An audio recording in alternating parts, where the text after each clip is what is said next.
Good morning. Thank you for joining us for our rescheduled reusable snack baggie made by me digital experience. So I'm Laura. I'm programs coordinator here at Grey Roots Museum and Archives, and I'm so glad you could join us. The reusable snack baggie, it was very interesting for me because I was kind of looking up things because I have a child that's starting junior kindergarten in the fall. And I don't know what people use anymore for things. And the snack baggie was really interesting to me. So the actual instructions came from a website and then I had to adapt them just because the materials were not available easily here. So I had to adapt it a bit, but luckily it's actually a bit better. So we're going to talk a bit more about that after we go visit the collections department. So Jacob, our collections student, he has something very interesting from our collection that has to do about lunch. Hello everyone, my name is Jacob Freilich, a summer student at Grey Roots Museum and Archives, and this is our collections room. Today I will be talking about this lunchbox, one of the artifacts in our collection. Now this lunchbox was designed to look like mid-20th century train cars. It first belonged to Irma McCrabb when she was 8 to 10, living in the 1940s. Lunchboxes such as this first began manufacturing in 1902. This lunchbox in particular reminds me of one of the lunchboxes I had when I was younger, though mine was of a fire truck. This really just goes to show how little lunchboxes have changed over time. That's all I have to say for today, and I hope to see you next time. So that was so interesting. I only remember one lunchbox from when I was a kid, and that was definitely a cow print one because I lived on a dairy farm. But that's very interesting, and I know my kids would definitely want a train lunchbox. So the reusable snack baggie was very interesting for the research, like I said. So the inside part of it, once we get in here, the original instructions on Solicious home decor, they mentioned something called an eco pull, which is kind of like a coated polyurethane laminate. And so I had a general idea about what it was from like diaper bag. You know, if you have wet clothes or a wet diaper, you can stick it in there. But I didn't know about the food safe quality. So not all laminated materials are food safe. So I did have to do a bit of research because the one that they suggested I couldn't find close by. So I did reach out to the place where I buy most of my fabric, and they had one that was called the Pro Care that was food safe. So the white kind of soft material is kind of waterproof, water resistant, but it is also food safe. So not all laminates are made alike. And this one's great because it is like, it can wipe clean, you can put it in the wash, but it'll be good. And I like this too because it's cotton on the outside.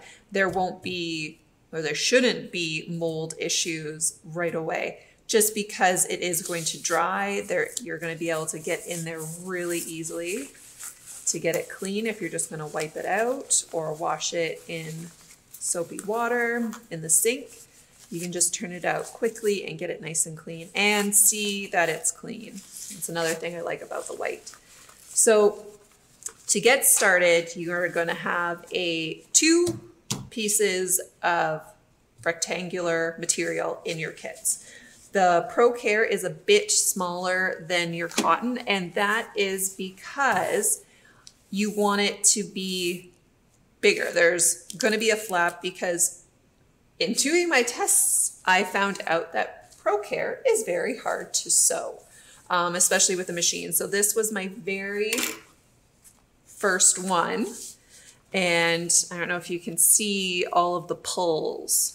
It was honestly I'm surprised it finished.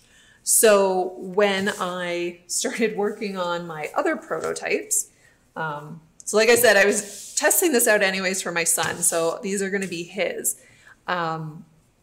I started playing with making it a bit shorter. So this one was a bit shorter, and I always liked rolling just because I didn't see how some things, like if I put pretzels or granola in here, if it would stay in, if it was just a single fold. So I wanted that double fold just to keep things nice and safe. So after a few, there's a lot of product development that went into this because the blog had, it was like, oh, like do a rounded edge. And I really couldn't get that to work with the Pro Care, and I couldn't get it.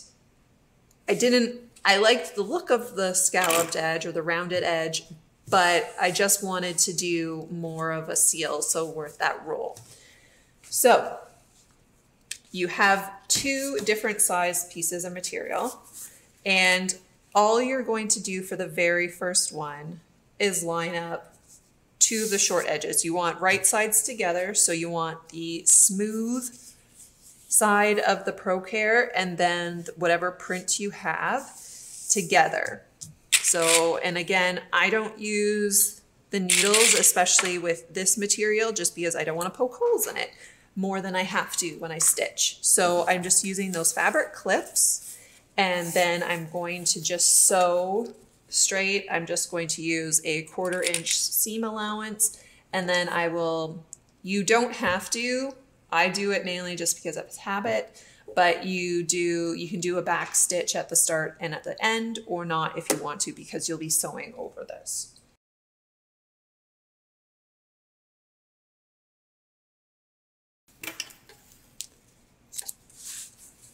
And trimming that up. So the best part about this one is it's all straight lines for sewing. So now that we have that set up, we're going to clip together the opposite end.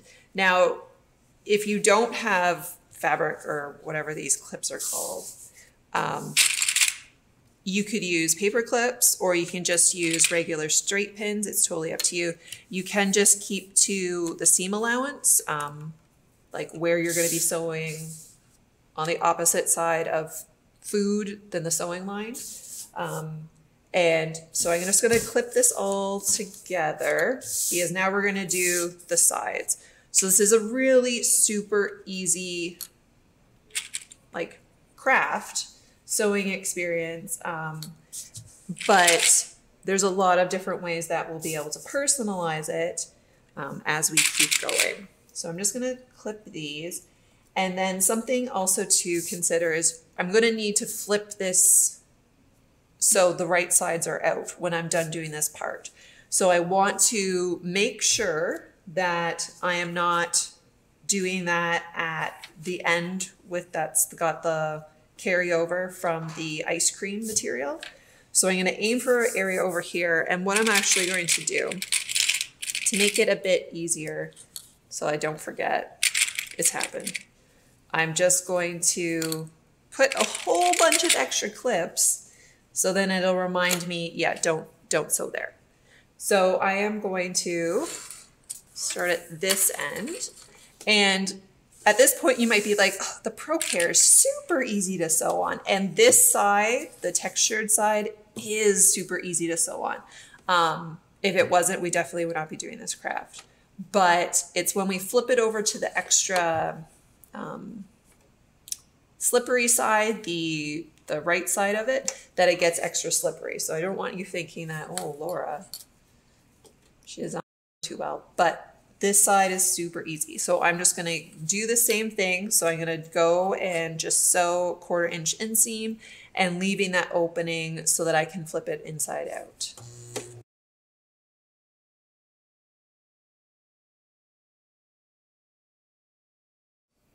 Depending on your skill and what you wanna do, you don't have to do the back stitch and then trim it, cut it.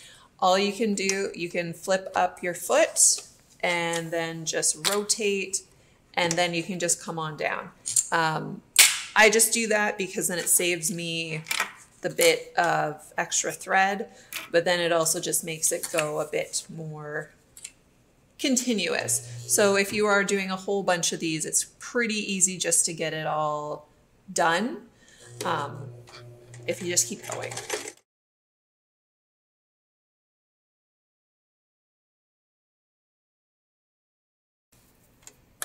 So this is where I've decided to stop, just so I have that space to turn around. Now, you don't need a huge amount of space, but my fingers are kind of big, so I'm gonna leave a bit more space than, like, I'd probably do about 2 inches, give or take. And then I'm going to just put my foot down again. I'm not gonna trim in between because I can just do that at the end.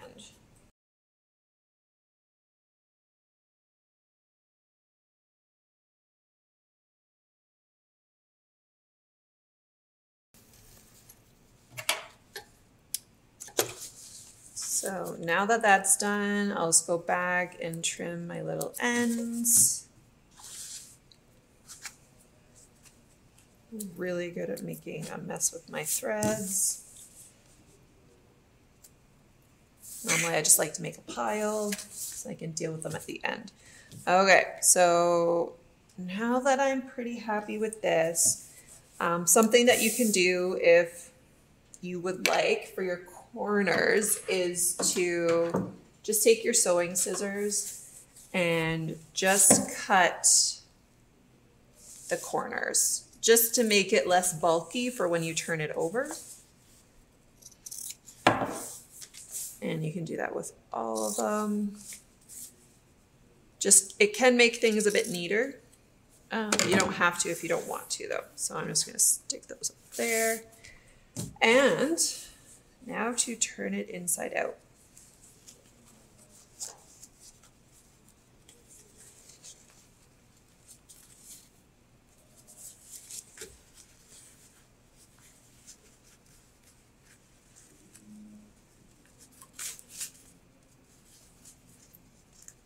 And of course my fingers aren't going to be happy. Usually it's easier, I promise. Especially when you don't make the hole so small.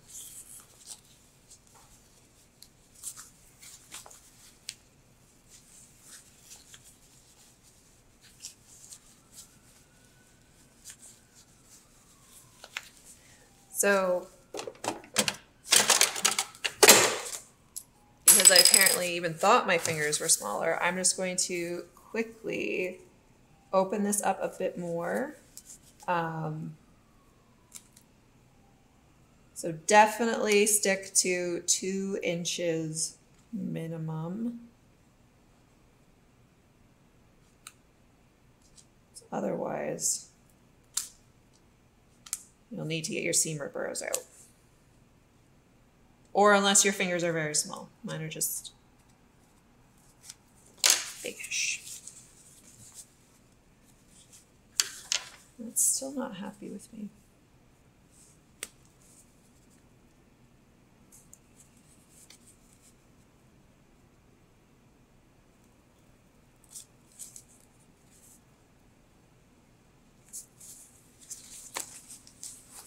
Yeah, there we go. I'm gonna put my seam ripper down so I don't poke a hole in the material. And then now I'm gonna see that nice right side of the fabric and the Pro Care material. Now the Pro Care material can be ironed. Never directly on the laminated part. I always put the cotton material side up and then I put another piece of cotton as a barrier just to make sure it doesn't melt. Just because it is a synthetic and it was laminated. So now that I'm starting to get that out, so all those corners, if you trim them or not, if we're just pulling them out, they're kind of rounded. Totally up to you if you want to keep that shape, but I also suggested if you have chopsticks or some skewers around, you could try gently trying to push them through. Sometimes I've even used like a pen cap. Nothing too pointy. And then I just kind of get it sorted. So this is where the iron would come in handy, just because the material going through everything, it got a little wrinkled. So you can iron it before you finish it. For time's sake, I'm not going to iron it today, but I'll just kind of pop this cap from my seam ripper in there and just try and get that corner out a bit better. And because I trimmed mine, it was a little bit easier to get it a bit cleaner. But again, this is yours. Like, if you want rounded edges, you can have rounded edges. It's totally up to you, because it is your creation. And then I did such a good job. I don't know where my hole was. I'm going to do the same at the top just to get rid of the rounded. Now, in your kit, there will also be some Velcro.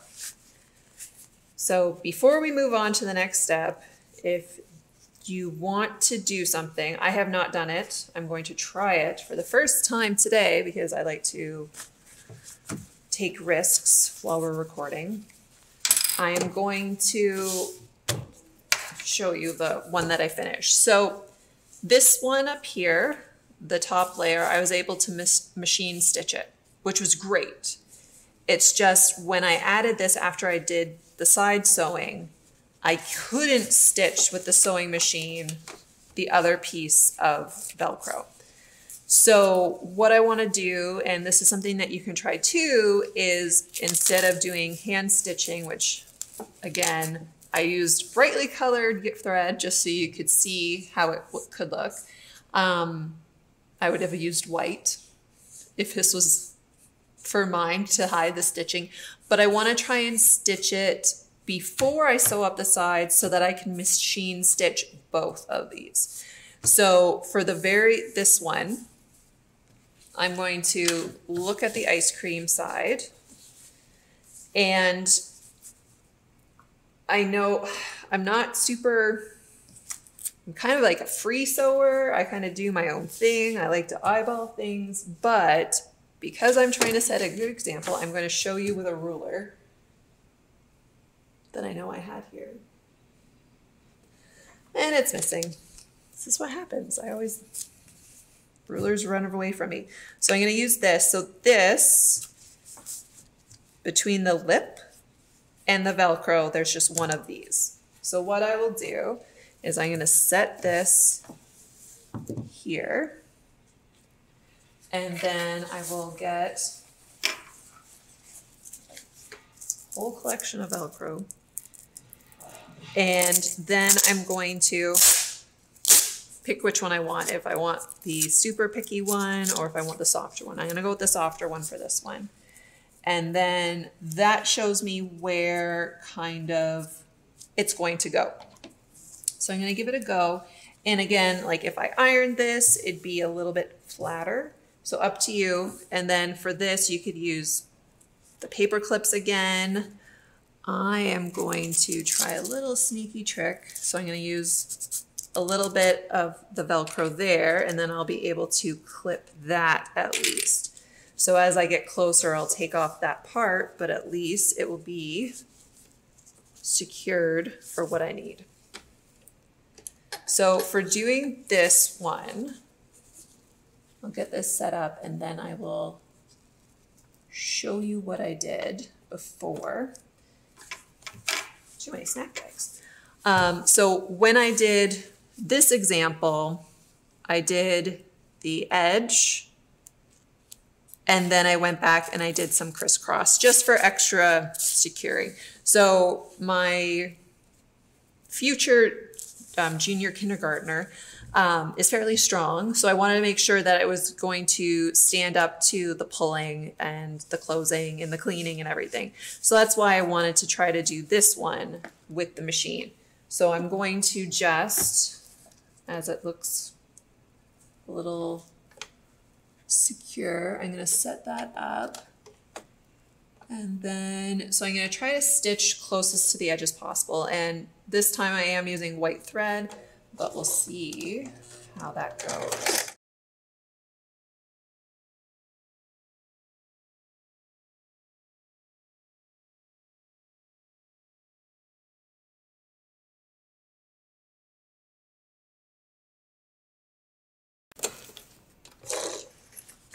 Okay, so that wasn't terrible. Now, I knew how much I needed because I've done quite a few. But depending on if you want the double folds, like I like, or if you're going to want something a little bit different, play with it before you put it together and figure out what you want. So now that I have that, that looks great. If you are very particular about your sewing projects, or you're just concerned about your turnaround spot being open, you can stitch it together either by hand or by machine before we do the next stitch. However, I always make sure that we have lots of seam allowance, so this looks actually like no matter what I do, it's going to catch. So I'm going to just leave it be for now. Just pull that through a little bit, make it a little bit neater before I do those side stitches. But then the last big sewing part before attaching your last piece of Velcro is just closing it up. So when I was doing this, again, I don't know quite what the future student is going to eat for lunches. Like I did get a bento box and all that kind of stuff. But for this, I wanted to make it flexible enough that if we go out for a hike or something, we could put some crackers or some, butter sandwich or a jam sandwich in here. So if I double fold it, the bread that we get, just like the regular loaves, will fit in here as a sandwich. And there typically is also a bit of a pouch created. So it's magic. I don't know if it's just me, how I cut material. So please let me know if you don't have this or not. But when you start to figure this out, match the sides for the stitching. Don't just push it flat, because like you said, there's enough room that there's room for expansion. Again, maybe it's just luck, maybe it's just how I sew, or I don't know. But it was also in this one as well. There was a bit of a pouch in there so that there is a bit of growth so that there could be a sandwich put in. So again, matching up those sides. And then it's as simple as just running down these sides. 1, 2.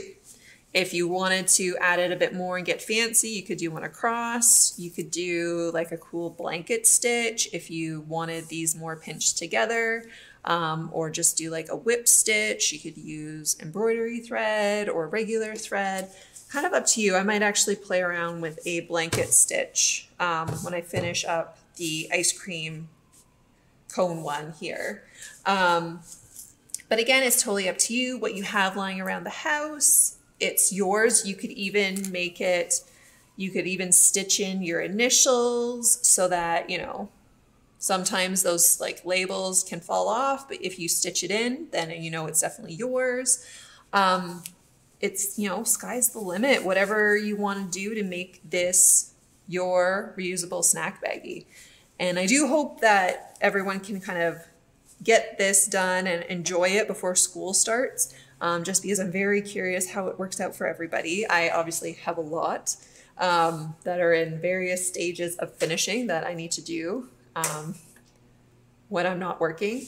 But this is something that's very adaptable, and there are quite a few websites that sell the Pro Care material. But definitely, again, just make sure if you buy more to create more of these, that you keep in mind that it needs to be food safe. So just make sure when you read through the fine print that it says that it's food safe. Because again, there are a bunch out there. They could be used for the wet dry bags, but also for diapers and also for like swim or training pants. So I know we aren't live, so we don't have any questions, but if you have any questions at all, please feel free to email me. I am happy to help. And once Grey Roots is open regularly, I will also be on site if you have any questions. But thank you for putting up with our technological differences, and we hope you have a good time sewing your reusable snack baggie. So have a great day.